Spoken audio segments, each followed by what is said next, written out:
बिस्मिल्लाहिर्रहमानिर्रहीम नहमदुहु व नुसल्ली व नुसल्लिमु अला रसूलिहिल करीम अम्मा बाद। मुअज़्ज़ज़ नाज़रीन, तालीमात दीन के चैनल से मैं मोहम्मद उमैर काशिफ़ आपसे मुखातिब हूँ और आपकी खिदमत में सलाम अर्ज़ करता हूँ। जैसा कि थंबनेल को देखकर आपको अंदाज़ा हो गया होगा कि हमारी आज की वीडियो किस उन्वान से मुताल्लिक़ है। तो वीडियो के आगाज़ से क़ब्ल एक गुजारिश ये है कि अगर तो आप इस चैनल पर नए तशरीफ़ लाए हैं तो चैनल को सब्सक्राइब कर लीजिए और बेल आइकन को भी प्रेस कर लीजिए ताकि हर नई आने वाली वीडियो का नोटिफिकेशन आपको बआसानी मिल सके और आपकी रसाई वीडियो तक आसानी के साथ मुमकिन हो सके। ये एक ऐसा अमल मैं आज आपको बतलाऊँगा जो रसूलुल्लाह सल्लल्लाहु ताला अलैहि वसल्लम का बयान फरमूदा है और ऐसा ज़बरदस्त अमल है कि अगर किसी शख्स पर को पहाड़ के बराबर भी कर्ज़ा हो तो अल्लाह ताला गैब से उस शख्स के लिए कर्ज़ की अदायगी का इंतज़ाम फरमा देते हैं। तिरमिज़ी शरीफ की हदीस है कि एक शख्स हज़रत अली रज़ी अल्लाह ताला अन्हु की खिदमत में हाज़िर हुआ और उसने आकर अर्ज़ किया कि हज़रत, मैं ग़ुलाम हूँ और अपना माल किताबत अदा करना चाहता हूँ, लेकिन मेरे पास माल किताबत अदा करने के लिए वसाइल नहीं है, असबाब नहीं है, तो मैं क्या करूँ। माल किताबत से मुराद वो माल होता है कि जो शख्स शरई तौर पे, जो एक ग़ुलाम और लौंडी का जो तसव्वुर हमारी शरीयत में मौजूद है कि अगर कोई शख्स ग़ुलाम हो और वो अपने आका से आज़ादी चाहता हो तो उस आज़ादी के बदले उसे जो माल अदा करना होता है उसको माल किताबत कहा जाता है। तो उस शख्स ने आकर अर्ज़ किया कि जी मैं ग़ुलाम हूँ और मैं आज़ादी चाहता हूँ और इसके बदले में मुझे माल किताबत अदा करना है, तो आप इसके लिए मुझे कुछ बतलाइए।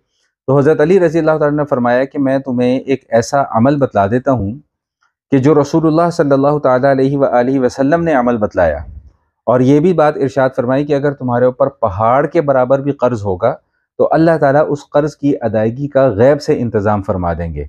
और एक दुआ तलक़ीन फरमाई, फरमाया कि ये दुआ पढ़ा करो।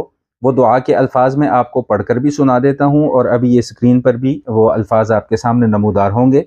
अल्लाहुम्मा कफ़िनी बिहलालिका अन हरामिक व अग़निनी बिफ़ज़लिका अम्मन सिवाक।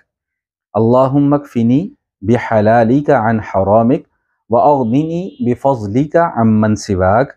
इस दुआ का जो तर्जुमा है उसका मफ़हूम ये है कि या अल्लाह, जो चीज़ें आपने हलाल फरमाई हैं उन हलाल चीज़ों के ज़रिए से मुझे मेरी किफ़ायत फरमा लीजिए और हराम से मुझसे बचा लीजिए, और अपने सिवा मखलूक में से हर किसी की मोहताजी से मुझे बचा लीजिए। तो ये दुआ रसूलुल्लाह सल्लल्लाहु ताला अलैहि वसल्लम ने उस शख्स के लिए तलक़ीन फरमाई कि जो कर्ज़ अदा करना चाहता हो लेकिन उसके पास कर्ज़ की अदायगी के लिए असबाब ना हो तो वो इस दुआ को पढ़ा करे। अब अक्सर लोग ये सवाल पूछते हैं कि जी ये अमल तो आपने बतला दिया है, ये दुआ तो आपने बतला दी है, इस अमल को करने का तरीक़ा क्या है। याद रखिएगा कि जितने भी मसनून अज़कार हैं जो अहादीस के अंदर बयान किए गए हैं उनका कोई ख़ास तरीक़ाकार जो है वो मुकर्रर नहीं होता, और किसी भी इस तरह की दुआ को कोई वजीफ़ा समझकर उसकी तादाद अपनी तरफ से मुकर्रर करके पढ़ना भी नहीं चाहिए। जो भी अमल करें उसमें नीयत अल्लाह की रज़ा के लिए रखें, ख़ुद ब खुद उस अमल के अंदर तासीर पैदा हो जाएगी। उसके बावजूद उलमाए कराम ने इसको पढ़ने के मुख्तलिफ़ तरीक़े लिखे हैं। सबसे आसान तरीक़ा तो ये है कि सबसे पहले तो फ़र्ज़ नमाज़ों की पाबंदी की जाए और हर फ़र्ज़ नमाज के बाद कम अज़ कम 3, 5 या 7 मरतबा इस दुआ को पढ़ लिया जाए। और यहाँ पर एक बात मैं और भी अर्ज़ करता चलूँ कि ये जितने भी अज़कार होते हैं या जितने भी मसनून आमाल होते हैं, हमेशा के लिए याद रखिएगा कि इनके अंदर तासीर तभी पैदा होती है जब हम फ़राइज़ और वाजिबात का एहतमाम करें। अगर फ़राइज़ और वाजिबात का एहतमाम नहीं है तो जितने मर्ज़ी अज़कार कर लें, जितनी मर्ज़ी दुआएँ पढ़ लें, उनके अंदर किसी किस्म की कोई तासीर पैदा नहीं होती। तो एक तरीक़ाकार तो इसका मैंने ये आपको बतला दिया। एक दूसरा तरीक़ाकार बाज़ बुज़ुर्गों ने अपने मुजर्रबात में से लिखा है, यानी तजर्बे की बुनियाद पर लिखा है, तो वो ये है कि 2 रकात नमाज नफिल हाजत की पढ़ ली जाए। उन औक़ात में के अलावा जिनमें नवाफिल पढ़ना मकरूह होते हैं उनके अलावा जब मर्ज़ी 2 रकात नमाज नफिल पढ़ ली जाए हाजत की, और उसके बाद 101 मरतबा या 103 मरतबा या 105 मरतबा या 107 मरतबा इस दुआ की जो है वो अव्वल आखिर दुरूद शरीफ के साथ एहतमाम कर लिया जाए और मुस्तकिल बुनियादों पर इस दुआ के पढ़ने पढ़ाने का एहतमाम किया जाए, तो इंशाअल्लाह अल्लाह ताला गैब से قرض کی ادائیگی کے جو ہے وہ اسباب پیدا فرما دیں گے۔